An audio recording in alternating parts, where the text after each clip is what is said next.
Nero was one of the bloodthirsty and cruel emperors in history, who, according to many historians, suffered from some kind of mental illness. He did not shy away from anything to gain power, and even killed his mother and wives. Nero was the nephew of the bloodthirsty Caligula, and it is said that not only was his cruelty similar to Caligula's, but he also had many similarities to him in appearance. Also, the pleasures and extravagances of this unworthy king had caused the Roman Empire to go to the point of failure. The empire of this king finally ended with his suicide. Contrary to his belief that Rome would perish after him, this empire flourished after Nero. Lucius Domitius Aenobarbus, who later changed his name to Nero, was born on December the 15th, 37 AD in the city of Antium near Rome. He was the only son of Gnaeus Domitius and Julia Agrippina, sister of Emperor Caligula. Lucius' father was considered one of the successful commanders of Caligula's army, and because of this, he was able to marry Caligula's sister. Lucius' father died of an incurable disease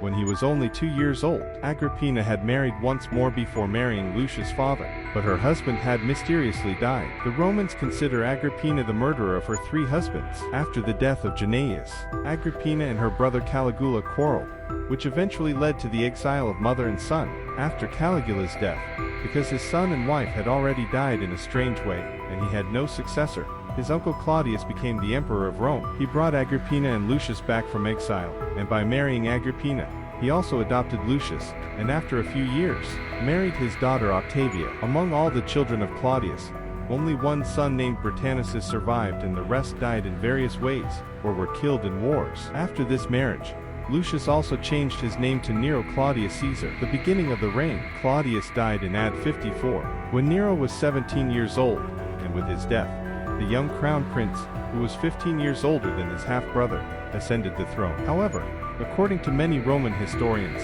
Agrippina poisoned her husband Claudius with poisonous mushrooms so that her son would become emperor. But to what extent Nero participated in this murder or even knew about it was never determined. In some other writings, Claudius was killed in one of his wars. Nero was the youngest emperor to ever rule a territory. He always wanted to become a great musician and poet, and he always considered himself an artist, and knew nothing about state affairs. In fact, he ascended the throne at the insistence of his mother. From the very beginning, it was decided that Nero would manage the country with the advice and assistance of Seneca and Varus, 2 trusted commanders of the Roman army, and they would guide Nero as much as possible. In a year when these 2 loyal friends helped Nero in the administration of state affairs, everything went well and peacefully. At this time, Nero's close friends kept whispering in his ear to take care of his mother. They said that Agrippina was thinking of becoming a king.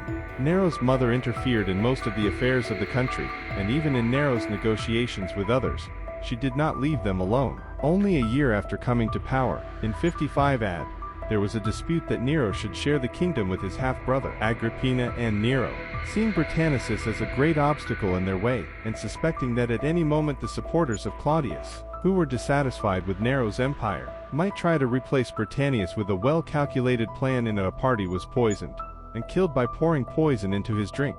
This murder was made so clever and natural that they attributed his death to a sudden epileptic attack, and no one noticed their crime. Varus and Seneca supported Nero for 5 years and guided him in the administration of the country. In these 5 years, not only things went according to routine, but several important principles were also approved, including the right of slaves to protest against their owners, the pardon of those who disrespected him, and the Roman army and were in prison, and the reconstruction of cities and houses that were destroyed in wars could be.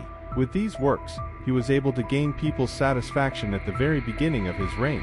Nero began to rebuild the city and expand Rome from the very beginning of the empire. Due to Nero's great interest in music and poetry, these arts were highly valued, and music halls were built in the city. By his order, even the theater and sports fields were built in Rome. In those years, the young emperor wanted to show himself to the people not only as a popular king, but also by reciting his poems in public. He wanted them to think of him as an intelligent and artistic ruler. Also, he had hired some people to cheer him on after he finished his poems. Nero's first wife was Octavia, whom Agrippina strongly supported. They always tried to dissuade Nero from taking a second wife, but in the year 58, Nero developed a strong interest in the wife of one of his friends, Salvius Otto, named Poppaea Sabina, and because he saw her mother as a very big obstacle on the way to marrying Sabina and divorcing Octavia, he ordered her to be killed. Agrippina was killed by Nero's soldiers in 59, but he could not marry Sabina until 62. The first plan to kill Agrippina was to sink the boat in which she was going on a vacation. In carrying out this plan, Nero lost one of his closest friends, Acroneopola, but her mother was able to save herself by swimming to the shore. After this plan failed, Nero's allies forced Agrippina to commit suicide. It is said that the request for Agrippina's death was originally on behalf of Sabina, and it was only when she was murdered that Sabina divorced her first husband and became Nero's wife. Of course, this marriage caused Otho to become hostile to Nero in the continuation of the plan, and prepare a large army against him. Nero not only divorced Octavia but also exiled her, and after some time ordered to kill her, who was only 19 years old at that time. After living with Sabina for a short time, Nero suspected her and kicked her to death, thinking that she was an enemy spy. Berioz, Nero's advisor, died in 62, and after a short time, Seneca, who was tired of Nero's work and crazy games, declared himself retired and left Nero alone forever. At this time, Nero lost his three powerful advisors, Berioz, Seneca, and his mother, and all the important decisions fell on him, which, of course, he was not able to handle well. After that, Nero spent most of his time having fun, and holding parties and dinner parties, that started in the afternoon and lasted until midnight. Like Caligula, he grew fatter and fatter every day. Also, like Caligula, he had used so much treasury assets that the country was slowly going bankrupt. Nero even used gold threads to weave his fishing nets. She hated to wear the same clothes twice, and had to wear a new one every day. His horseshoes had to be made of silver. This incompetence of his in the affairs of the state caused some people to conspire against him in every corner of his territory. During this period, he even executed many worthy and successful commanders of Rami, so that they would not rebel against him. Do not die. After Nero proved his unworthiness in the state to everyone, a union was founded to depose him, which Nero saw through Seneca's eyes, and threatened him to commit suicide. And thus Seneca, who was the last survivor of Nero's allies, was also passed away. But again, the situation did not go according to Murad's wishes, and this time he was on the side of Galba, who was also supported by the people. Nero finally committed suicide on January the 9th, 68 AD, when he saw that confronting the people and the Senate of Rome was impossible. Before his death, he said, "It's a pity that with my death you will lose a great artist." Nero was the fifth and last emperor of Rome, from the dynasty of Julio-Claudine and Augustus.